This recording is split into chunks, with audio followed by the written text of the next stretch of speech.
Welcome back. For about 36 hours, the nation was confused, in chaos, and outraged over an executive order signed by President Trump to halt all federal funding immediately. The pushback was so fast and so strong, the order was rescinded faster than it was issued.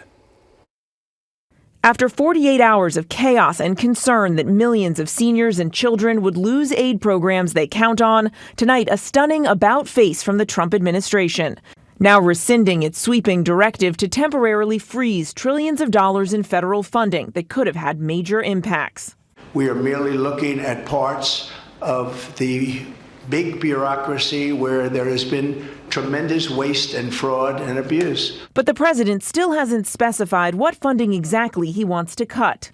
The freeze designed to follow through on his executive orders to overhaul government spending, but the move immediately sparking questions. The Medicaid portal going down for a time in the confusion, though the White House now saying it wasn't even supposed to be affected by the freeze, leaving Americans wondering what comes next. Monsignor Alfred Lapinto from Catholic Charities in New York, one of the organizations that administers Head Start, worried. The most immediate threat would be in our child care programs. Steve Monroe from Virginia, one of the 2.2 million seniors that relies on Meals on Wheels, says he would be devastated.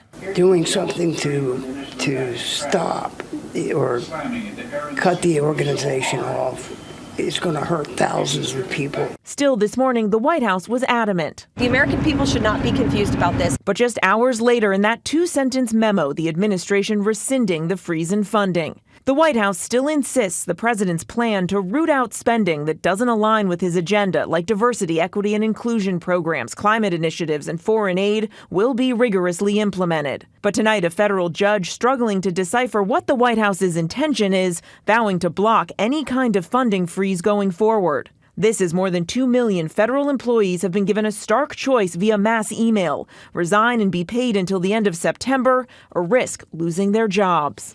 Those interested in the buyout told to respond with the word resign and hit send. Trump confidant Elon Musk, who used strikingly similar methods to slash Twitter's workforce when he took over the company, calling it very generous and appearing to laugh at the simple instructions to hit send.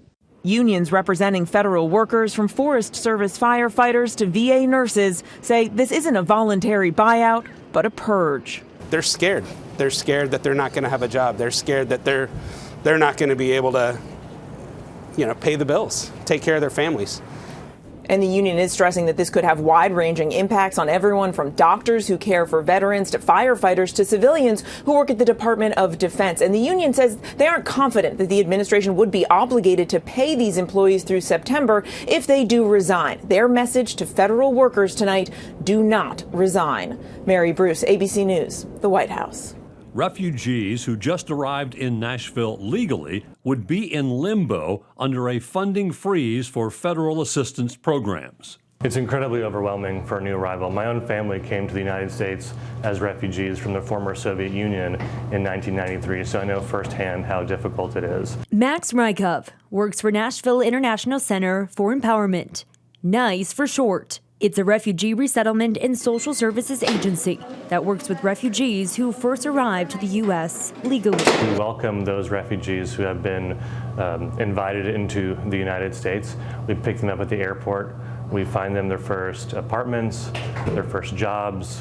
On top of that, NICE helps them navigate the healthcare system, pay their bills, and integrate into the U.S. by providing classes on English literacy, citizenship, and workforce development. The families that we work with have fled war zones and persecution and violence, and resettlement is another one of those traumas that they experience. Last year, NICE helped resettle about 500 people in Middle Tennessee. They were working with 150 people, or 36 families, before the suspension of the U.S. Refugee Admission Program, which halts travel for refugees who were already cleared to move to the U.S. It takes about 2 years of rigorous screenings, security screenings, and interviews and medical checks with both U.S. and domestic agencies.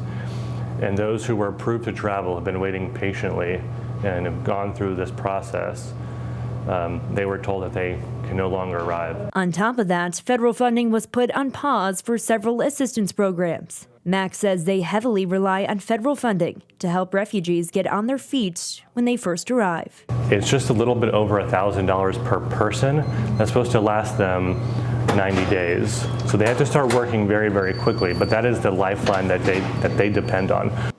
Welcome back. The final bill approved in this special legislative session was the Tennessee Education Freedom Act, Governor Lee's school voucher plan. It will cost $470 million to implement, providing $7,000 vouchers to parents they can use for private school tuition.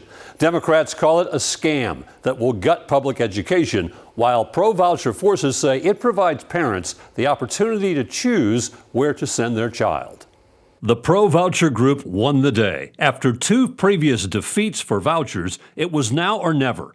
So came the idea of a special session, a concentrated period of time, 3 days, move the bill through committees fast, keep supporters on board with less time to digest the legislation. It worked. Thanks to the General Assembly and to thousands of Tennesseans who have worked so hard, universal school choice is now a reality for Tennessee families. I have said that all along that we should and could have the best public schools in America and provide parents with choice, and we've done that. It must be pretty sad to be a governor with a supermajority and you have to operate like that just to pass your #1 agenda item. That's pathetic. I'd be embarrassed if I were Governor Bill Lee. For what he did to Tennessee families, mine, I've got 3 children in public school, other people have children in public school up here. He just took direct aim at our public school system in all 95 counties. And it's going to damage and hurt our public schools for a generation or more. Many rural school districts opposed vouchers. The Tennessee Education Association opposed vouchers. A poll from just last week showed 70% of Tennesseans opposed school vouchers. It is, in fact, a momentous day for students and for teachers and for parents across Tennessee. And I'm grateful to the parents and the teachers who have advocated here at the Capitol, not just at the Capitol, but all across the state to make sure that Tennesseans had this opportunity. I want to thank President Trump as well, who's followed our efforts and encouraged us as we set an example for other states. In just 4 days this week, the governor jammed through one of the most unpopular pieces of legislation that's ever been passed in the history of this General Assembly and adopted a private school voucher scam that is going to take years to recover from. Future governors, future General Assemblies, mayors, city councils, county commissions across the state are going to be cleaning up this governor's mess for more than a decade. And now Tennessee's in a place where every single family now has the hope and opportunity to make the best decision for their child. Doesn't matter if you live in urban, suburban, or rural areas.